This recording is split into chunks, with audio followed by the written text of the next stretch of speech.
remercions toute l'Assemblée Tunapitia asante makutano yote mzima pour prière. juu ya maombi yenu.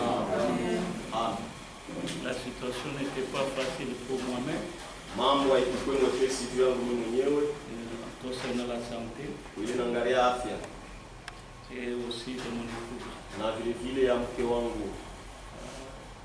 C'est vrai, quand nous marchons, nous sommes des hommes.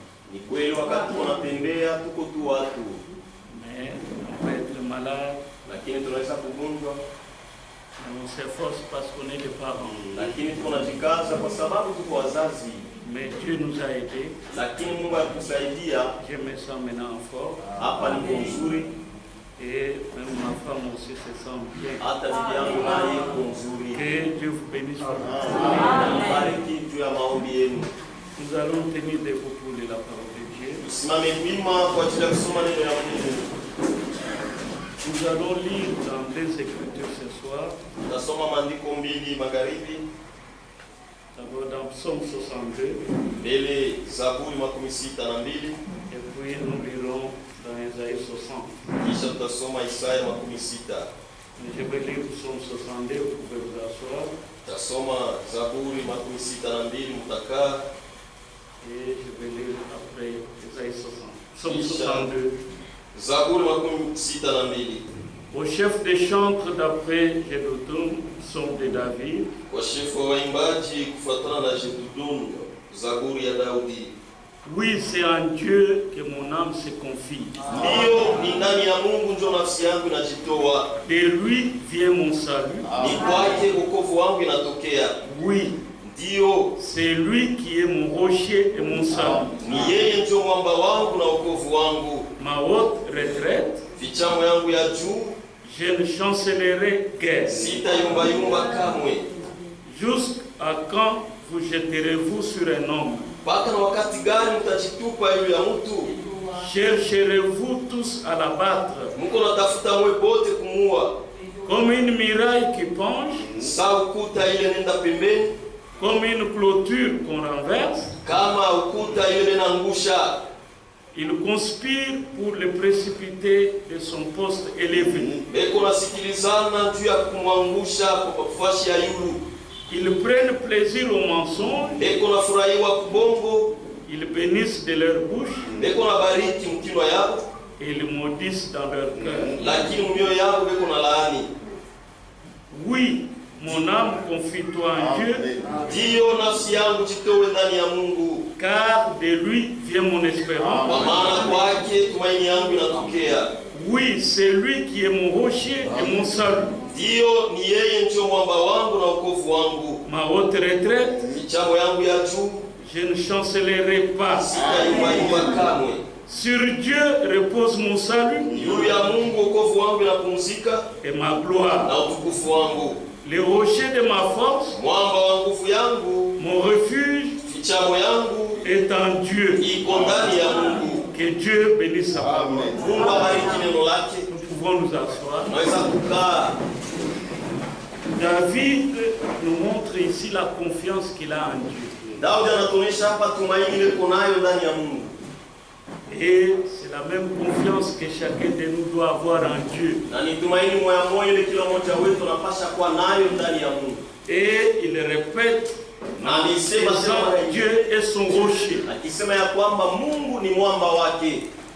Et nous savons dans la Bible, na tunajua Biblia, le rocher des âges c'est notre Seigneur Jésus-Christ. Mwamba wa vizazi ni Bwana wetu Yesu Kristo. Et le rocher c'est la révélation. Na mwamba ni ufunuo. Dieu est notre révélation. Mungu ni ufunuo wetu. Nous devons le connaître par la révélation. Tunapaswa kumjua kwa ufunuo.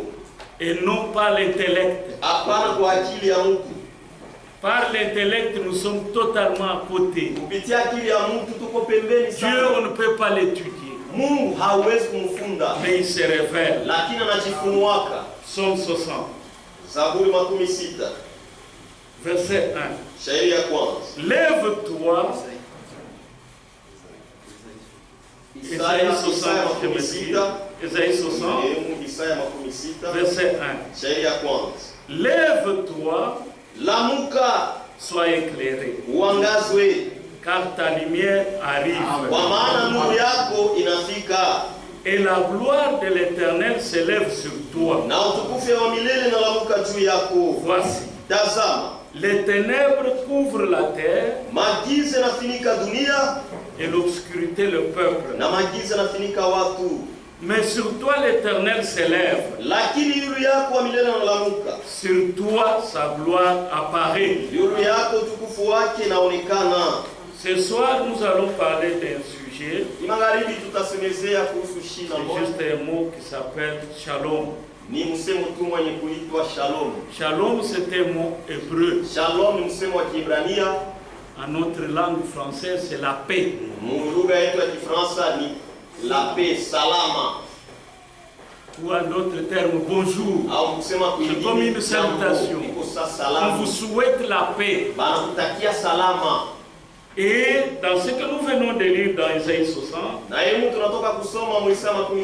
le prophète nous montre deux situations qui se passent sur cette terre. Il y a des ténèbres qui couvrent le peuple, mais il y a aussi la lumière qui s'élève.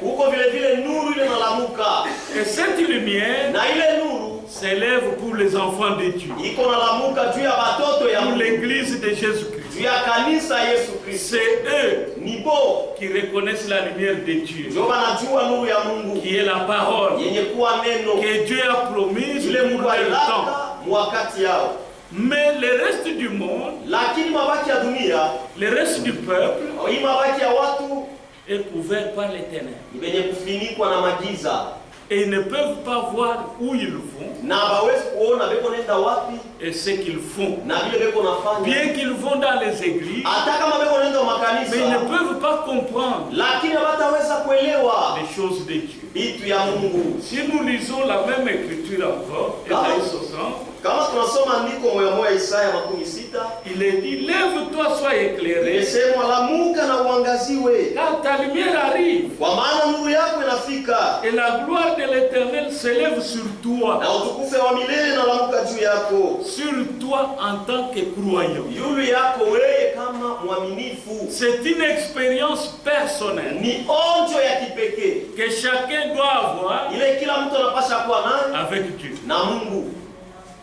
Et le verset 2, voici les ténèbres couvrent la terre et l'obscurité le peuple. Ici tout le monde est emballé dans ces ténèbres. Il n'y a pas une expérience personnelle. Ça les couvre. Ils ne savent pas voir réellement ou distinguer ce qui est bon et ce qui est mauvais. Et c'est pourquoi vous constaterez que les gens qui ne croient pas réellement Dieu, mais qui vont dans les églises, ils agissent comme tout le monde. Parce qu'ils sont couverts par les ténèbres. Ils ne peuvent pas discerner ce qui est de Dieu et ce qui n'est pas de Dieu. Et quand vous leur parlez, ils pensent que vous croyez spécial. Mais Dieu, c'est Dieu qui a fait de nous spécial. Vous êtes un peuple particulier. C'est ce que dit la Bible. C'est ce que Dieu a dit à Israël. Lisons ça dans Exode. Exode chapitre 10. Nous lisons à partir du verset 21.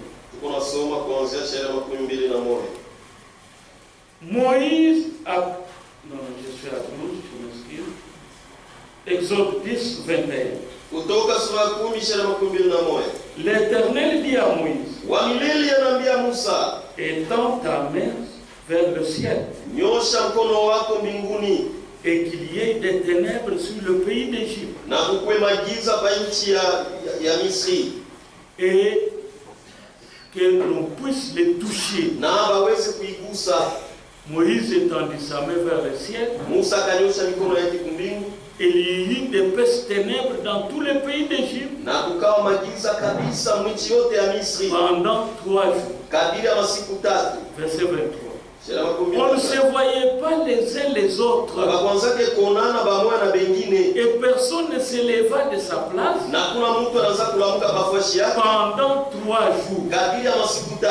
Maintenant écoutez. Musikie. Mais il y avait de la lumière Lakini kulikuwaka nuru dans le lieu mumafasi où habitaient tous les enfants d'Israël. ule watoto wa Israeli bote walikuwa na C'est kesi. Dieu qui a fait la différence. Ni Mungu alifanya achanisha. C'est Dieu qui a séparé. Ni Mungu ndiye aliachanisha Que Israël, lui, ya kwamba Israeli yeye devait être avec la lumière. alipasha kuwe na nuru, Mais les autres lakini hapa wengine bote devaient rester dans les ténèbres. walipasha kubakia mu magiza. Ce n'était pas la volonté des enfants d'Israël. Haikukwake mapenzi ya C'est watoto Dieu wa Israeli. lui-même. Ni Mungu Ce mwenyewe. n'était pas votre volonté Haikuwa mapenzi yenu pour que vous soyez sauvés. tupate kuokolewa. C'est Dieu qui vous a sauvés par sa Ni grâce. Mungu alikuokoa kwa neema Parce que vous yake. l'avez accepté. Kwa sababu mlimwitika. Quand la parole vous a été présentée, Wakati neno walihubiriwa, vous avez dit c'est ça la vérité. mlisema njoo ukweli. À cause de cette disposition du cœur, Juu ya ile hali nzuri ya moyo, Dieu Mungu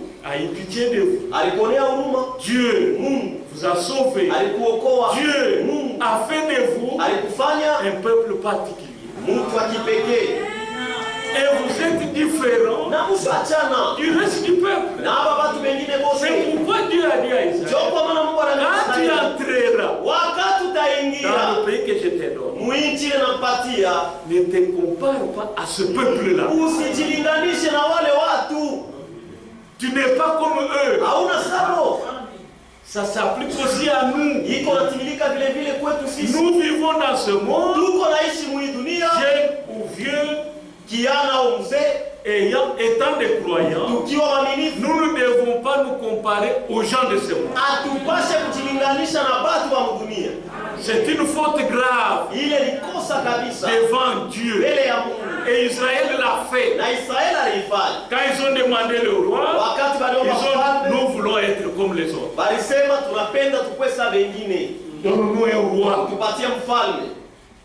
Et Samuel a dit, Na Samuel alisema vous commettez un péché. pale mnatenda dhambi. Dieu est votre roi. Mungu ndio mfalme wenu. Pourquoi vous demandez un roi? Juu ya nini mnaomba mfalme? Non, Nasema parce hapana. que Kwa nous sababu voulons être comme les autres. tunapenda tukwesa wale wengine.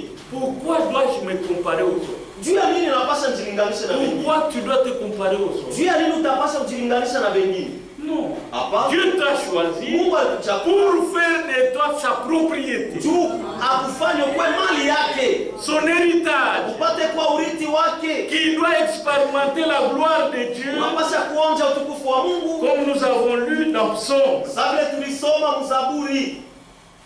Allons encore dans Psaume. Turudie Mzaburi. Psaume 62. Zaburi 62.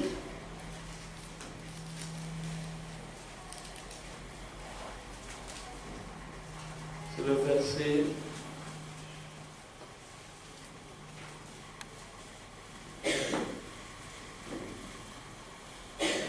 Non, c'est Isaïe 60, excusez-moi. Isaïe 60, verset 1. Ni Isaya sura 66. Lève-toi, sois éclairé quand ta lumière arrive, Lamuka na uangaziwe kwa maana nuru yako et la inafika. gloire de l'Éternel s'élève sur Na toi. utukufu wa milele na lamuka juu Dieu yako. Mungu Veut anapenda que sa gloire utukufu soit wa manifestée en toi. ionekane wazi mbele ndani yako. Sur la terre, Ba dunia les hommes doivent voir Dieu en toi. watu wanapasha kuona Mungu ndani yako.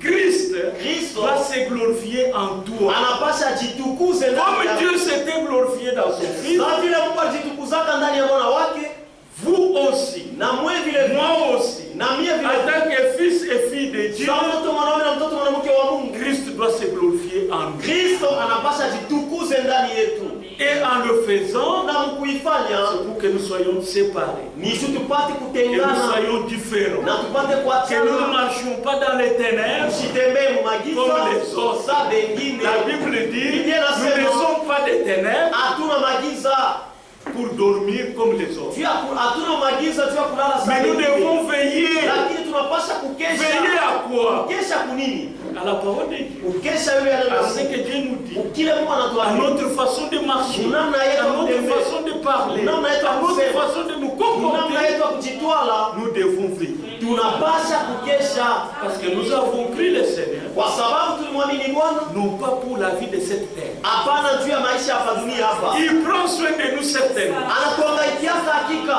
Il connaît nos besoins. anajua mahitaji Et yetu, quand nous prions, na wakati unaomba, au temps opportun, wakati inayofaa il intervient. anasaidia.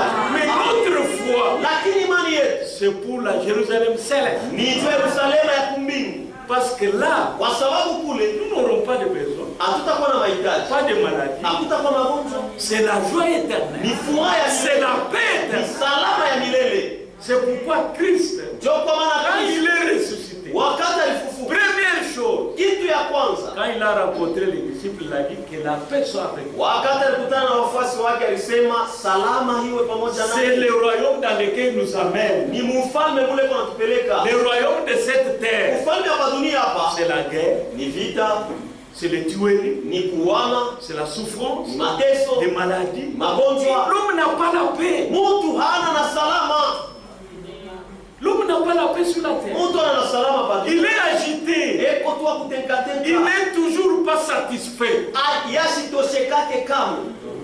Qu'il ait l'argent, Akwe na pesa, qu'il n'ait pas l'argent, ashikwe na pesa, il n'est pas toujours satisfait. yeye asitosheke hata. Pourquoi? Juu ya nini? C'est un royaume de souffrance. Ni ufalme wa mateso. C'est dans ce royaume Ni ufalme que nous avons toutes ces difficultés. ndio tuko na magumu Mais yote. nous avons l'espoir en nous Lakini tuko na tumaini ndani que yetu. le Seigneur Ya kwamba nous Bwana amènera dans ce royaume de paix. atatupeleka mfalme wake wa salama. Exode 13. Kutoka sura ya 13. Les ténèbres Magiza dérangent le peuple. iko naangaisha watu, Et cela fait que na ile kunafanya ils ne considèrent pas la parole de Dieu. watu wabebe na bei neno ya Mungu. Exode 13, Kutoka sura ya 13 verset 21. shairi 21. L'Éternel allait devant eux le jour dans une colonne de nuée, Bwana anataka kwenda mbele yao mchana kama nguzo ya wingu, pour les guider dans leur chemin, juu ya kuwaongoza njia yao, et la nuit na usiku dans une colonne de feu nguzo ya moto, pour les éclairer, juu ya kubaangazia, afin qu'ils marchassent jour et nuit. ili bapate kutembea mchana na usiku. La présence surnaturelle de Dieu Wepo wa mastajabu ya Mungu était toujours avec son Père. ilikuwa paka na watu wake, Et na là où nous lisons, pale tunasoma il est dit, imesemwa c'était pour les conduire ilikuwa ni juu ya kubaongoza et pour les guider. na juu ya kubaonesha njia. C'est Dieu qui nous guide Eko natuonesha njia et c'est lui qui nous conduit na ni yeye eko natuongoza dans le chemin. munjia. Nous marchons dans un chemin Tuko natembea munjia que Christ a tracé pour nous. ile Kristo alipasula juu yetu. Dans Matthieu, il est dit, Mathayo imesemwa, étroite et je peux lire ça naweza kusoma ile pour que je lise le mot exactement. juu nisome Matthieu. semo ile yenyewe na stahili. Matthieu chapitre 7, je commence. Mathayo sura ya 7 na wazia. Matthieu 7. Mathayo sura ya 7.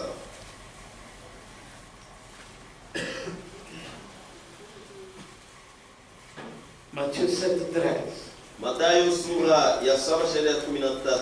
Entrez par la porte étroite, Muingie pa mlango nyembamba, car large est la porte, kwa maana mlango ni mnene spacieux est le chemin qui mène à la perdition. na njia ni ya mnene ile kunapeleka Et il y en a beaucoup qui entrent par na là. kuko bamingi beko naingia mwile njia, Mais étroite est la porte, lakini mlango ni mwembamba resserrez le chemin na njia mwembamba qui mène à la vie. ile kunapeleka kuuzima. Il y en a peu qui le trouvent. Kuko tuba kiloko njo beko C'est naipata, ce chemin que Christ a frayé pour nous njo njia ile Kristo alitufungulia par l'œuvre de la croix. kupitia kazi ya msalaba. Nous avons célébré la Sainte Seine, Tulishangilia Pour pale nous kwa rappeler Bwana juu ya kukumbuka les souffrances mateso qu'il a subies ile alipata pour frayer ce chemin. juu ya kufungula ile njia. Et il nous a pardonné nos péchés. C'est pour que nous puissions marcher dans ce chemin étroit. Parce que le chemin large amène à la perdition. Et dans ce chemin-là, tout est permis.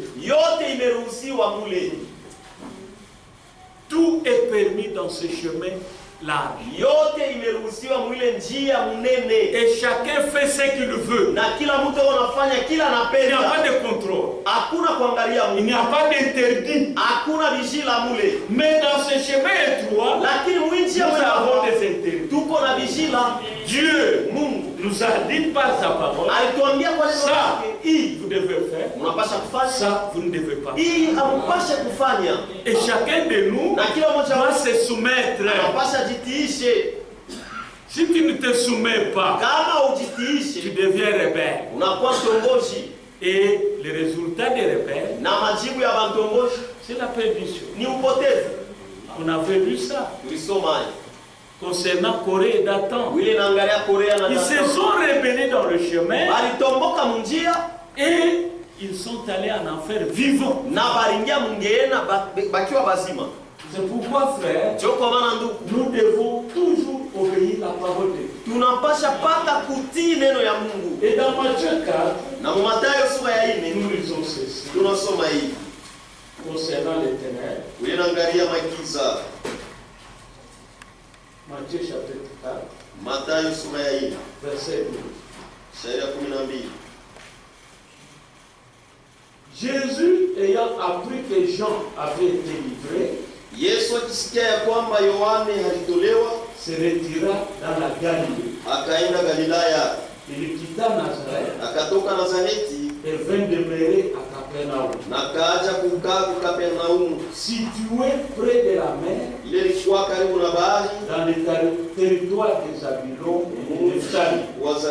et de Neftali, afin que s'accomplisse ce qui avait été annoncé par Isaïe le prophète. Le peuple des Zabulon et de Neftali, de la contrée voisine de la mer, du pays au-delà du Jourdain, de la Galilée des gentils, ce peuple assis dans les ténèbres a vu une grande lumière. Et sur eux, sur ceux qui étaient assis dans la région de l'ombre de la mort,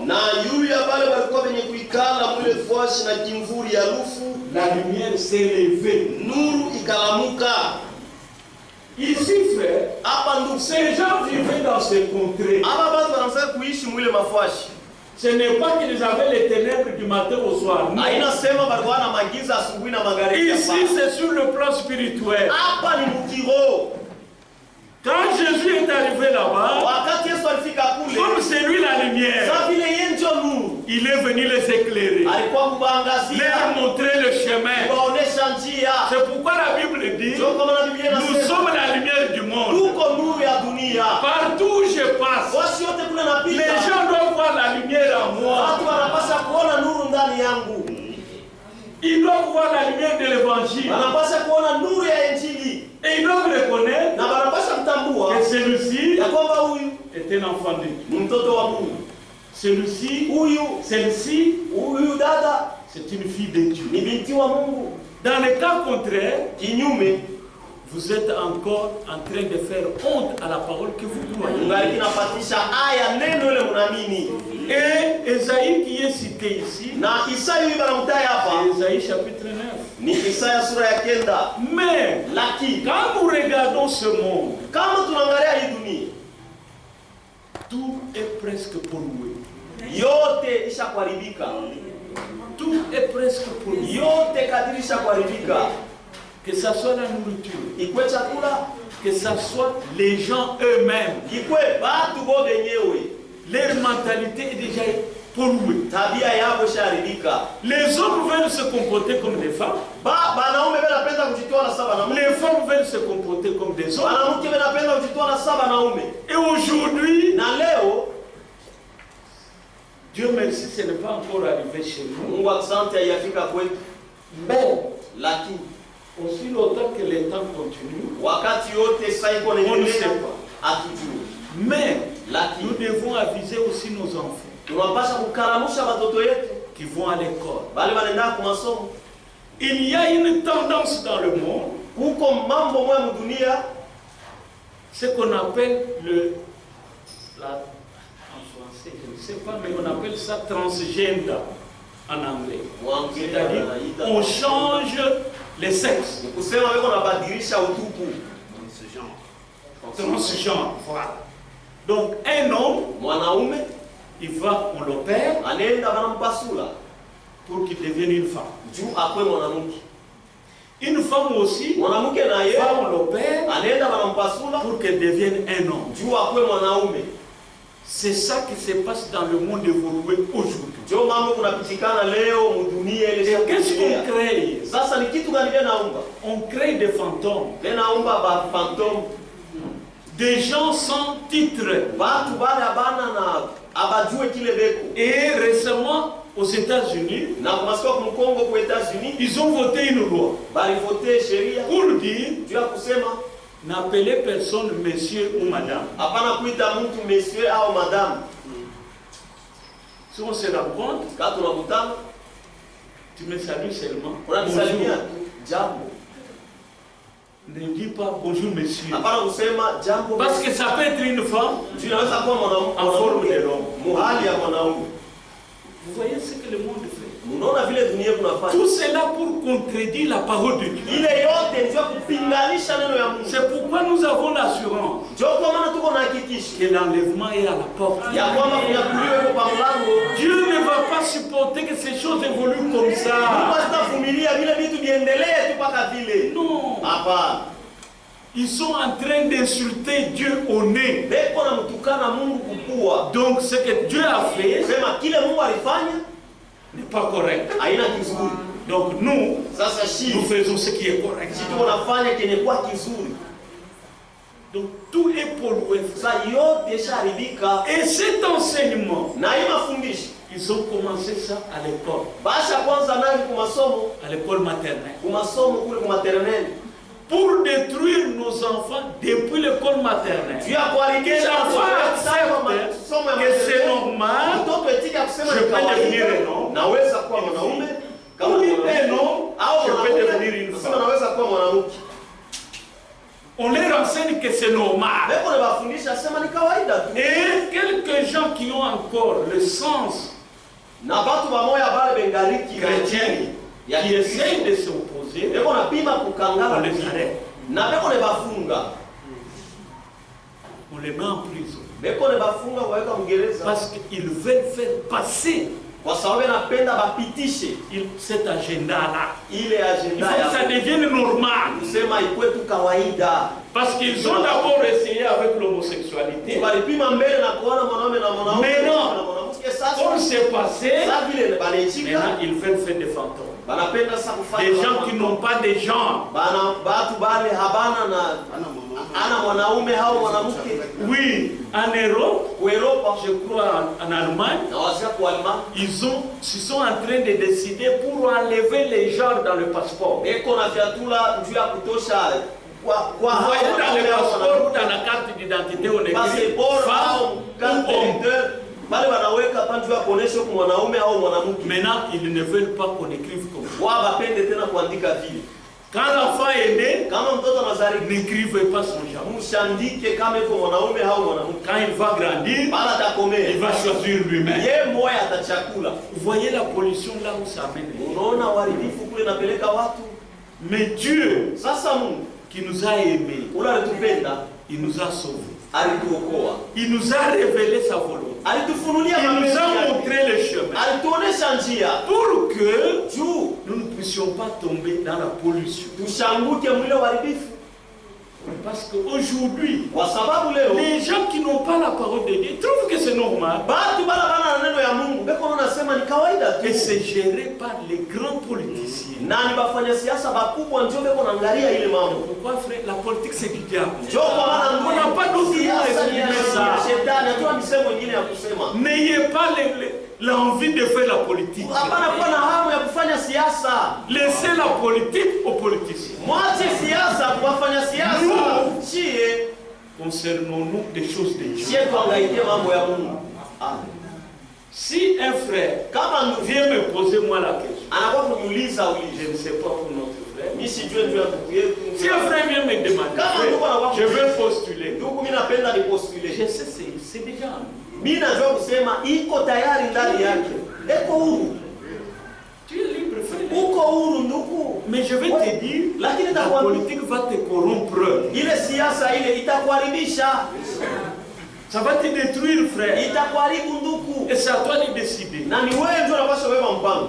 Mais malgré ça, lakini ingawa toute la pollution du monde, uharibifu yote ya dunia, Dieu nous a promis ceci. Mungu alitulaka hiki. Matthieu 5. Mathayo sura ya 5. Matthieu 5:14. Mathayo sura ya 5 mstari wa 14.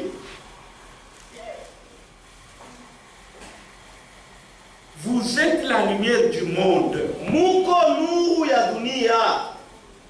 Une ville située sur une montagne ne peut être cachée. Donc vous, ne pouvez pas être caché. Parce que vous êtes la lumière dans ce monde. Quand on vous amène ces choses, vous dites non, ça c'est pas si vous voulez m'arrêter, volontiers. Mais moi je ne peux pas faire ça.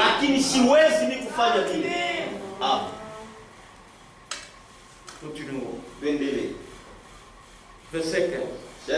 Et on n'allume pas une lampe pour la mettre sous les boisseaux, mais on la met sur le chandelier. Et elle éclaire tous ceux qui sont dans la maison. La parole de Dieu a été mise sur le chandelier. Dieu nous a envoyé le prophète dans notre temps, selon sa parole. Et il nous a révélé la volonté de Dieu dans notre vie. Dans toutes choses. Ça soit dans le mariage. Comment se marier? Nous avons été instruits. Comment vivre comme mari et femme? Nous avons été instruits. Comment vivre comme enfant dans la maison? Nous avons été instruits. En principe, une fille, un garçon doit rester chez eux jusqu'à ce que l'homme viendra pour la prendre. Une fille ne peut pas, elle, chercher le mari. Ça n'existe pas. Mais dans le monde évolué, c'est ce qui se passe. Une fille à 17 ans, 18 ans, elle quitte les parents, elle trouve son appartement, elle a son maman, ils vivent ensemble. Et il vient chez eux, il présente à son père, c'est normal. Mais nous, ce n'est pas normal. C'est contraire à la parole de Dieu. Une fille de Dieu ne doit pas faire ça. Parce que nous sommes les enfants de la lumière. Et un enfant de Dieu, c'est un enfant de paix. Partout où il se trouve, il apporte la paix. Matthieu 5. Verset 9. Heureux ceux qui procurent la paix, car ils seront appelés fils de Dieu. Si vous apportez la paix, vous êtes un fils ou une fille de Dieu. Maintenant, la question que nous devons nous poser est celle-ci. Quand je me trouve au milieu des gens, quand je fais mon voyage, je vais à Kolwezi, je vais à Likasi, toujours à Kasumbalezi, je me trouve au milieu des gens. Qu'est-ce que j'apporte? Quand je vais dans ma famille, kama naenda mjamaa yangu, ou dans la famille d'un frère, au mjamaa ya ndugu fulani, qu'est-ce que j'apporte? nalitaka kitu gani? Est-ce que j'apporte la paix? Eti nalitaka salama Ou j'apporte les désordres? au nalitaka fujo? C'est par votre langue Ni kupitia ulimi wako que vous pouvez s'aimer les désordres, ndio unaweza kupanda fujo ou vous pouvez s'aimer la paix. au unaweza kupanda salama. Mais un fils de Dieu, celui qui a expérimenté le salut, Ula alionja wokovu, la nouvelle naissance, kuzaliwa jipya, il apporte la paix. yeye analitaka salama Partout où il se trouve. fasi yote kuna anajikuta, Et tous ceux qui le rencontrent, na wale wote wanakutana naye ils vivent en paix avec lui. beko naishi naye usalama. Pourquoi tu ne vis pas en paix avec ta belle-mère? Juu ya nini haukalaki naishi msalama na mko yako mwanamke? Pourquoi? Juu ya nini? Pourquoi tu ne vis pas en paix avec tes beaux-frères? Juu ya nini haukalaki naishi msalama na basemeki yako wanaume? Juu ya nini? Quel est le problème? Ni mambo gani kwako? Si j'ai Christ, Kama niko na Kristo, la paix est en moi. salama iko ndani yangu. Mais si celui qui vient n'a pas de paix, Lakini kama unakuja yeye ana salama, il doit expérimenter cette paix. anapasha aonje ile salama mimi niko nayo. Pour que quand il part, Wakati il atenda va dire, atasema ya kwamba même si on crée des problèmes, hata kama unaleta mais mambo, celui-là, lakini c'était un chrétien. Kristo, Cette fille-là, ule mtoto mwanamke c'est une chrétienne. ni Mkristo. J'ai fait de tout mon mieux Mimi nifanye uwezekano pour créer les désordres, juu ya kuleta mais ça n'a pas marché. lakini alikuendeka. Frère Branham donne un exemple de cet homme-là qui était ivre. Ndugu Branham analeta mfano ya ule bwana alikuwa mlevi, Mais sa femme était croyante. lakini bibi yake alikuwa mwaminifu. Alors on me dit à ses amis, Bwana anaambia mes barafiki amis, yangu, ma femme est une croyante. sema barafiki yangu, bibi yangu ni mwaminifu. Il dit, non, il n'y a pas de croyance sur la terre. Hakuna Mais mwaminifu le temps que nous hapa. vivons ici, non. Huyu wakati unaishi Ça tu wapi? racontes des histoires. Hilo unafasiria tu mambo. Il a dit, ok, allons chez moi. Akasema ndio, twende kwangu. Ils arrivent. Barafiki Ils ont fait semblant d'être ivres. bakalanda kulewa Et la femme a fait les œufs. na Il a préparé la table. chakula, Et la- mayai na akaweka kumeza. L'homme vient avec ses Bwana amis. anakuja na barafiki S'assied à yake, table. alikala kumeza. Ce sont les amis qui ont jeté les assiettes. Ni barafiki yake ndio balitupa mansani. C'est quelle sorte de œufs ça? Hii ni mayai kanii. C'est tombé par terre, ça s'est cassé. Kanguka chini, ndio masani napasuka. Mais si c'était vous seul, Lakini kama ilikuwa mwenye dada, vous avez été. wacha kufanya nini? Cet homme m'amène des aventuriers Huyu dans bwana ma maison. aliletea baavanturier mnyumba yao. Mais elle a commencé à ramasser en train de Lakini chanter. yeye alikuwa yuko na lokota na mimi niko naimba. Et elle chantait Na anaanza kuimba au sujet de la croix. juu ya msalaba. Que Jésus ne portera pas sa croix seul. Ya kwamba Yesu atabeba msalaba yeye mwenyewe. Et les hommes ont observé. Na wale Elle babona a walikuwa tout wanaangalia. ramassé. Akalokota vyote. Ils sont sortis. Wakatoka. Ils ont dit non, mon cher, Wakasema hapana. il y avait raison. Ulikuwa na Il y a des sheria. chrétiens. Uko na Nous, on Mkristo. a besoin de ces dieux-là. Si tuko lazima na ule Mungu. Il faut que les gens qui vous rencontrent Inapasha Mungu puissent dire on a besoin de ton Dieu. waseme ya kwamba tuko lazima na Parce que Mungu. David disait ici dans le psaume, Kwa sababu Daudi alikuwa anasema mon rocher. nasema mwamba wangu. Pas le rocher de quelqu'un d'autre. Hapana Son mwamba rocher à lui. ni mwamba wake yeye. C'était une expérience de David. Ilikuwa ni onjo ya Daudi ile. C'est pourquoi, quand vous regardez David et Saoul, Kama unaangalia Daudi na Sauli, lisez, msofu vous verrez des caractères différents. mtaona matabia mbili ya Mais kuachana. les deux étaient loin. Lakini wote walikuwa wapakaliwa mafuta. Quand Israël a demandé le roi, Wakati Israeli aliomba mfalme, le prophète Samuel est allé oindre Saül, Nabii Samuel alienda kupakala mafuta selon Sauli l'ordre que Dieu lui a donné. kufuatana na amri ambayo Mungu alimpatia. Et quand Saül a désobéi, Na wakati Sauli la alifanya mauvaise chose dans les choses de Dieu, kitu kibaya mu mambo ya Mungu c'est la rébellion, ni kutomboka, la désobéissance. kukosa kutii. Dieu ne supporte pas ça. Mungu avumilie yake ile. Quand Saül a désobéi, Wakati Sauli alikosa kutii, Dieu a dit, Mungu je l'ai alisema rejeté. minamtupa, minamkatala. Va oindre l'enfant de Jessé. Wendo kapakale mafuta mtoto wa Yese. Et Samuel est parti. Na Samuel voulait résister. Il dit, mais Samuel peut me tuer. Non, vas-y. Sauli ataniua, sema wende. Tu es avec Dieu. Comment quelqu'un va te tuer? Uko na Mungu. Namna kani mtu atakuwa?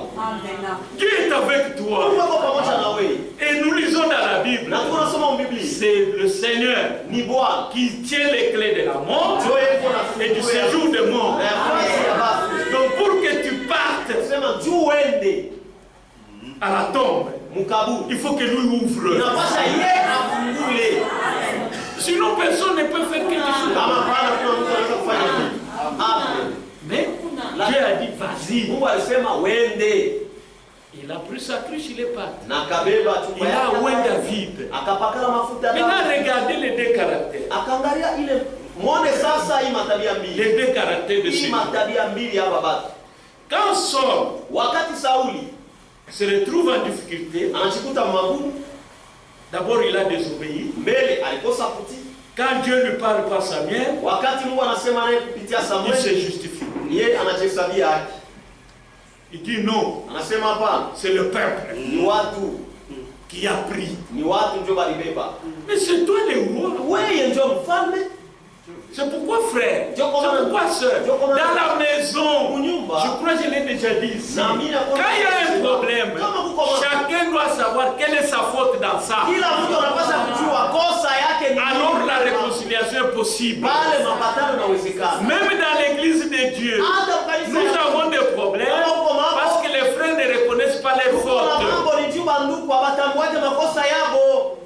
Chacun cherche à se justifier Kila mtu yuko anatafuta kwe na sheria et ça crée des problèmes. na inaleta mambo. Lui il s'est justifié. Yeye ajihesabia haki. Mais quand David lui a commis une faute, Lakini wakati Daudi alikotola, le prophète Gad vient nabii Nathan et anakuja lui donne un proverbe. na anampatia fumbo. David dit, cet homme-là Daudi mérite la punition. anasema ule mtu anastahili On dit, malipizi. cet homme c'est toi. Asema ule mtu ni wewe.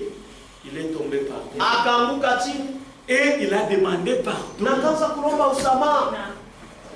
On ne sait pas pourquoi Dieu s'était fâché Atujue tu nini sur cette histoire. Parce que David a dit seulement, allez dénombrer le peuple, dites-moi c'est combien de gens. batu na mnyambie beko bangapi. Dieu n'était pas content avec Mungu ça. asikufurahi ile na ile mambo hiyo. Et la peste a frappé le peuple. Na magonjwa kapika watu. Et David s'est repenti. Akatubu. Il ne s'est pas justifié. Asikujihesabia haki. C'est ça un chrétien. Njoo Mkristo. Ne te justifie pas toujours dans tout. Hapana kujihesabia kujitetea mambo Reconnais yote. ta faute Tambua kosa et yako. demande pardon. Na lomba huruma. Et Dieu va t'aider. Na Mungu atakusaidia. Et quand le Seigneur est ressuscité, comme je disais, Na wakati Bwana alifufuka vile nilianza kusema, il a dit aux disciples aliambia wafuasi, que la paix soit avec vous. salama iwe nanyi. Luc 24. Luka sura 24. Luc chapitre 24. Luka sura 24. Nous voulons réellement être des enfants de paix. Tunapenda tukue kabisa watoto ya salama. Ne créons pas les désordres. Tusilete fujo. Ne créons pas les désordres parmi les frères. Tusilete fujo katikati ya Frère watu. Branham a prêché un message, la sémence de discorde. Beko ya mvuruko. Lisez ça. Usome hiyo. Celui qui crée les désordres, Ula analetaka fujo. il y a en lui Ndani yake mnekala la nature de Satan. asili ya shetani. Parce que c'est lui l'auteur des désordres. Kwa sababu yeye ndio mwanzishi Il wa a fujo. commencé ça au ciel. Alianza ile fujo Et yake. il a amené ça sur la Na terre. anaileta na Au patisha. jardin d'Éden, Bustani ya il a Edeni. créé les désordres. Alileta fujo. Luc 24, Luka sura 24. verset 13. Sheria 13. Et voici ce même jour, des disciples allaient à un village nommé Emmaüs. Na tazama mle siku moja moja wafasi mbili walikuwa wanaenda mjini kuitwa Emau. Vous connaissez ce Ilikuwa bara ya Yerusalemu, mnajua ni Allons historia. vite au verset 36. Twende haraka, Sheria 36. Et il a apparu à ses disciples sur le chemin, il leur a parlé. Pourquoi il s'est montré à lui? Si vous lisez l'Écriture, les disciples sur le chemin de Maouz ne parlaient pas des affaires. Non. Ils ne parlaient pas des choses de la maison. Ils parlaient de Jésus. Et Jésus est venu. Si vous parlez de lui, il viendra. C'est pourquoi quand nous venons ici, nous devons croire de tout cœur, avec conviction, que le Seigneur est ici avec nous. Et au verset 36, il est dit, ce qu'on était en train de lire, Luc 24, 36. Tandis qu'il parlait de la sorte, lui-même se présentant au milieu d'eux, et leur dit, la paix soit avec vous. Première chose, que la paix soit avec vous. Pourquoi? Parce que l'ennemi nous a amené les désordres, les troubles, les difficultés. On vit en souffrance. Le Seigneur, lui, nous a amené la paix. Que la paix soit avec vous. Jean 20. Jean chapitre 20. Verset 19. J'ai une nouvelle Bible, des fois les pages s'écorchent.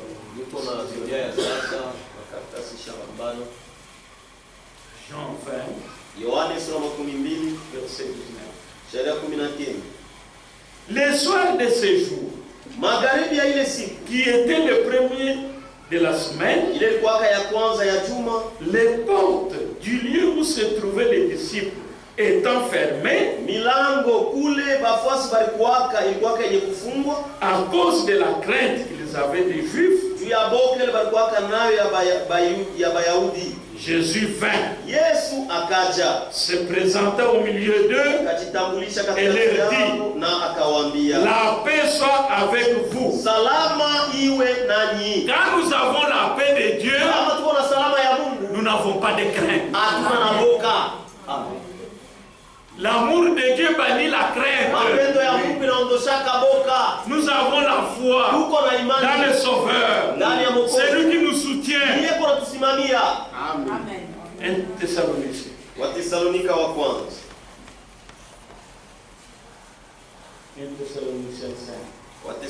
wa kwanza sura ya 5 verset 3. Shairi ya 5. Maintenant, regardez la paix des hommes. Mwone sasa salama ya banda.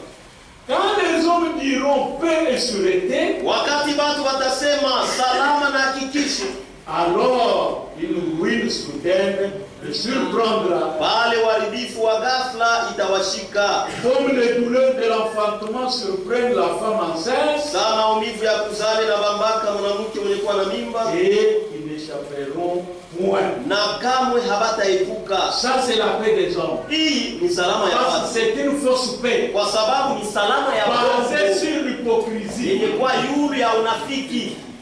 Amen. Il n'y a pas de sincérité dans ce qu'ils disent.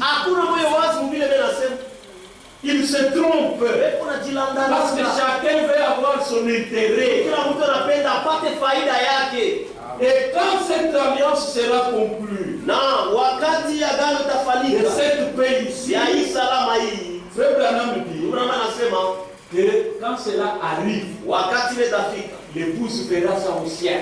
Dans un autre message, il dit, l'épouse s'en va pendant qu'il signe cette alliance. Mais nous voyons dans le monde les choses évoluer.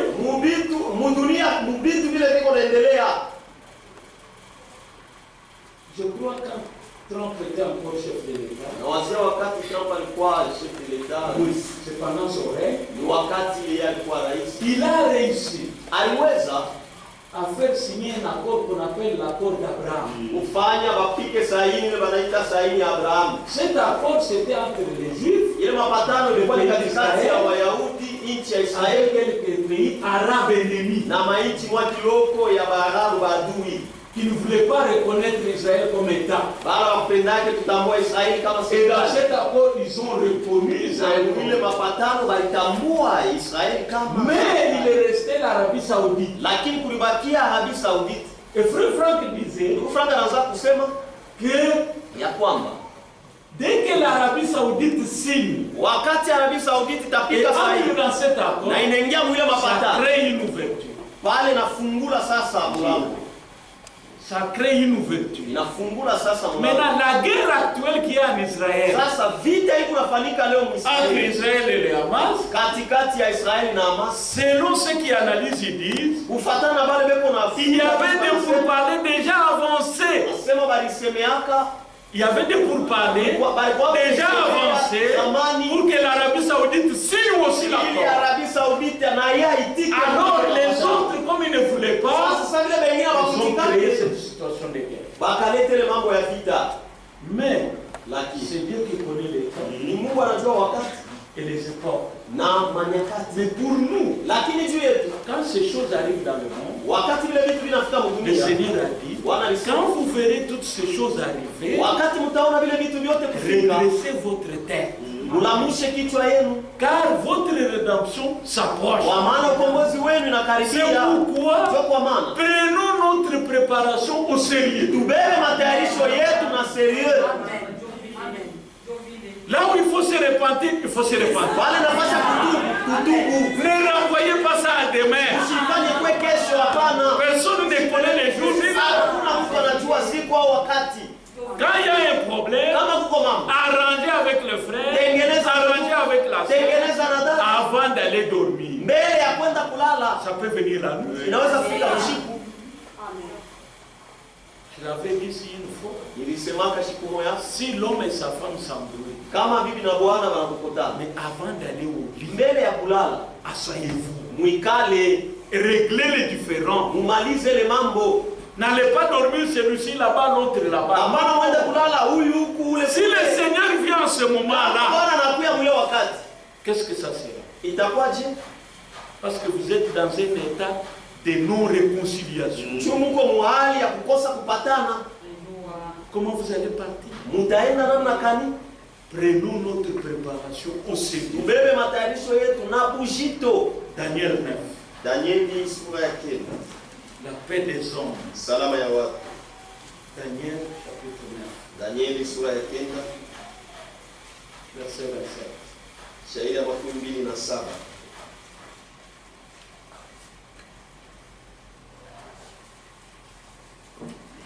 Il fera une solide alliance avec plusieurs pour une semaine. Atafanyaka agano ya nguvu na wengi juu ya juma moja, Et durant la moitié de la semaine, na kadiri ya kipande ya juma il fera cesser les sacrifices et l'offrande. atafanya masadaka na matoleo basifanye. Les dévastateurs Mharibifu commettra les choses les plus abominables atatendaka vitu vya machukizo sana, jusqu'à ce que kufika na pale la ruine uharibifu de ce qui a été résolu na yote libebo kama mfano fonde sur les dévastateurs. yanguke yulu ya mharibifu.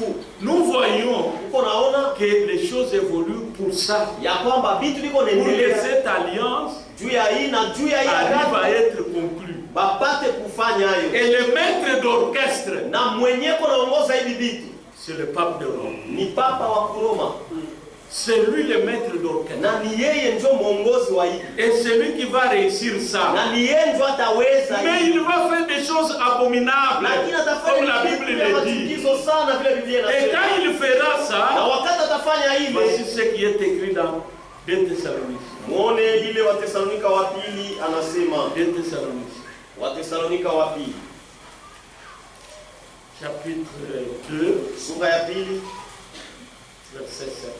shairi ya 7. 2 Thessaloniciens, Watesalonika wa pili sura ya pili 7.